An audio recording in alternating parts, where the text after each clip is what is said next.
The 2017 general election was quite a significant proportion of Labour votes that they have probably gotten really since 1997. And a lot of people who are very anti-Corbyn like to dismiss this. But I don't understand why, because again, as we've said before, Corbyn's policies were incredibly popular. Just that, unfortunately, Corbyn had so much, smear and mud thrown at him that people just didn't like Corbyn. And again, I've said before, I think the problem with Corbyn was that he didn't have a good enough spin doctor. And again, that's not the situation that calls for lying, but you need to have and you need to play the game of politics. And that also now includes playing the media. Like it or not, that's the way our modern politics is played. And again, if you ain't playing that game, then you ain't going to win. So I find it very, very heartwarming, at least, in that today we're going to go over a very, very interesting report that has basically said, look, a lot of the younger people who are going to be coming into the voting pool now more than ever are more and more politically active, politically turned on, and essentially are leftists.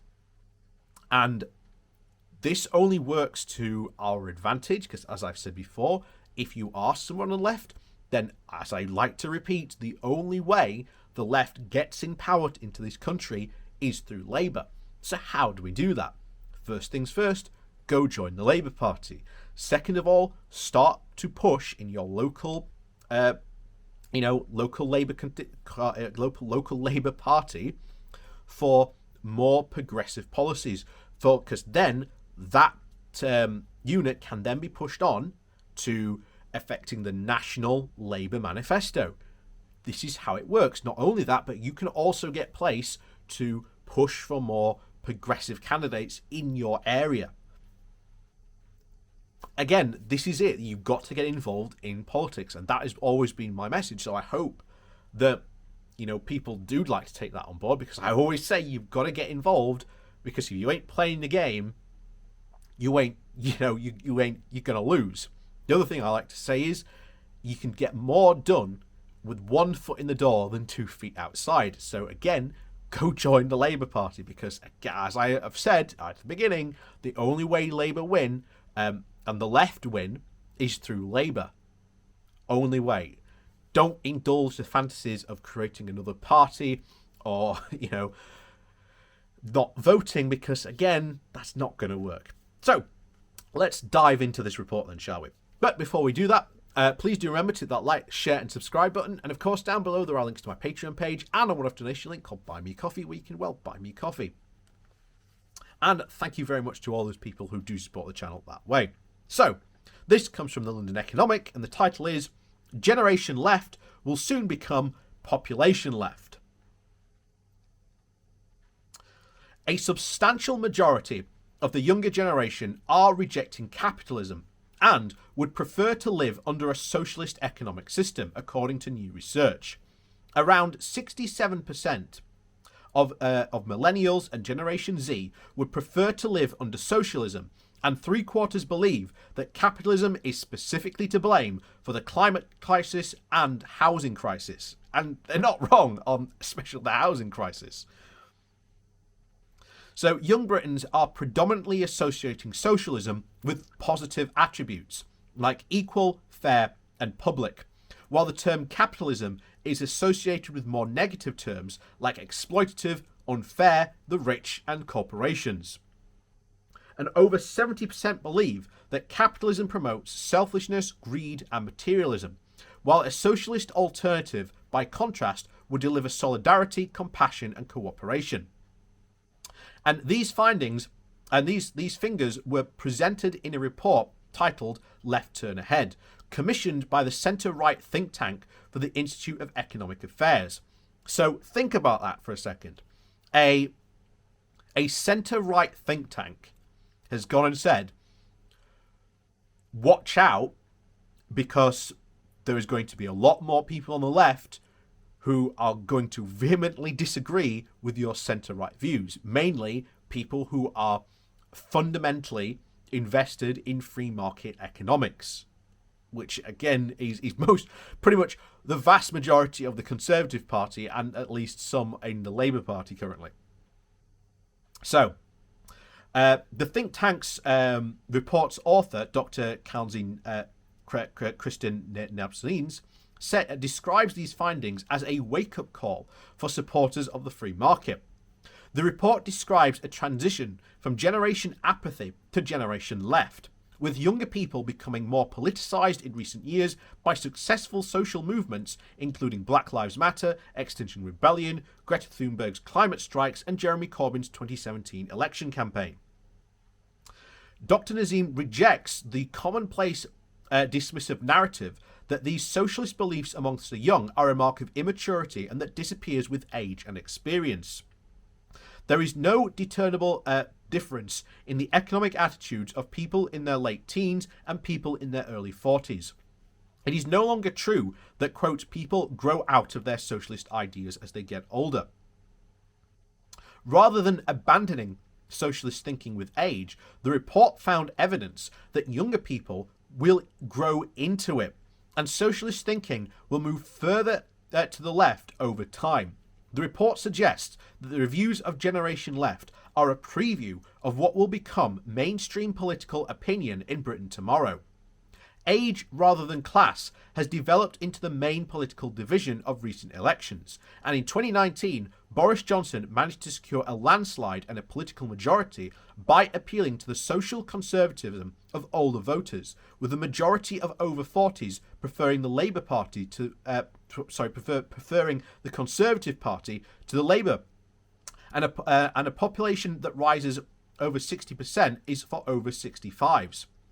Voters born after the 1980, which is Generation Left, overwhelmingly side with Corbyn's Labour Party. But voters of this demographic were outnumbered by a ratio of almost 2-1, and the numerical inferiority of Generation Left was a significant factor in contributing to Corbyn's crushing electoral defeat. However, this generation imbalance is set to reduce rapidly over the coming years. The proportion of the electorate belonging to Generation Left is on the rise, from 38% in 2019 to reaching 43% in 2024, and reaching 25% by 2030. So that is going to hit incredibly quickly. Incredibly quickly. So, as I said, being a Labour Party member, we have to think and get these people on our side. And the more we do that, because it's not just appealing to the older people, and I do worry that Labour strategists will go, oh, we'll just appeal to the old like the Conservatives do. No, that won't work, because, again, more and more of these people are going to come in. So we have to find a good balance of appealing to the boomers, shall we say, while at the same time getting the vote from those people in the younger position, because they will vote and they are more politically turned on and active. So it is possible. It is possible, and does set some very, very interesting challenges, especially going to be facing the Conservatives in the future.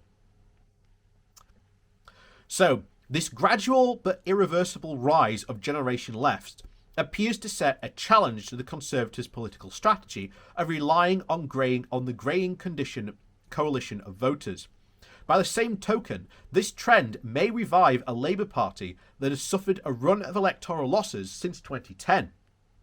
The young anti-capitalists are not just going through a phase. They will not grow out of it, the doctor says.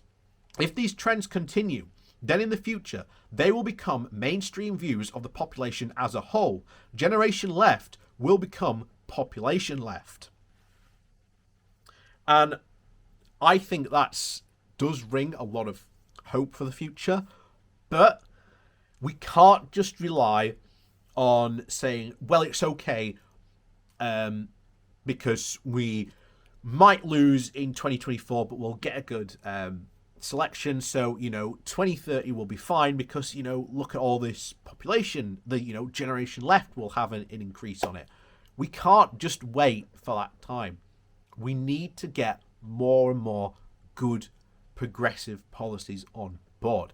And while I might agree with Starmer's policy to use Britain's spending budget of over £290 billion to exclusively buy from British companies, which again would dramatically help the British economy, this could provide more opportunities for us to push for more progressive and socialist things. Now, I disagree with the strategy that a lot of, and especially Momentum, they wanted to go from not to socialists in one election. I don't think that's going to happen. And I think that's, again, was the damaging factor in a lot of, I think, Corbyn's, electoral policy, which is, again, what turned off a lot of the older Labour voters. I think if we did a gradual, steady step forward, I mean, even one step forward towards a more better socialist society is something I would definitely prefer.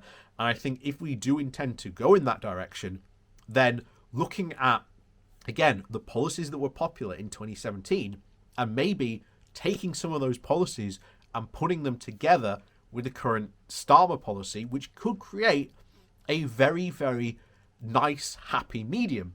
I think that could work. So let me know what you think down below.